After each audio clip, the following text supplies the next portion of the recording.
Hi, I'm Dean, and I'm going to show you today how to program your DM2 controller.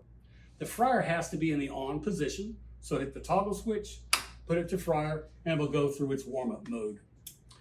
To program features, you press the set button, down, up, up.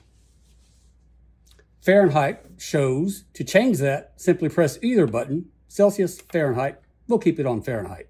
Press the set button again, and that's display. You can display the actual temperature or the set point. Most people prefer the actual temperature. Press the set button again, and that's your melt cycle. Your melt cycle exits melt at 120, and that needs to stay at 120. Press the set button again, and there's your cycle. It will cycle on every 30 seconds, but it will just pulse on for 2 or 3 seconds. That needs to stay at 30. Press the set button again. This is your temperature. To adjust the temperature, simply press the up or down arrows to get it to the desired temperature and press the set button again. The next prompt is 2 degrees, and that's the plus or minus. It comes on at 2 degrees below the set point. It turns off at 2 degrees above set point. You should leave that at 2. Hit the set button again.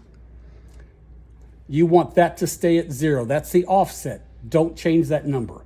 Hit the set button again, and you've finished. You've now programmed your parameters on this controller. Change the time that's programmed in. You have 2 timers. You have a left basket and a right basket. If you want to change the time on the right basket, simply hold the down arrow and the program time will come on.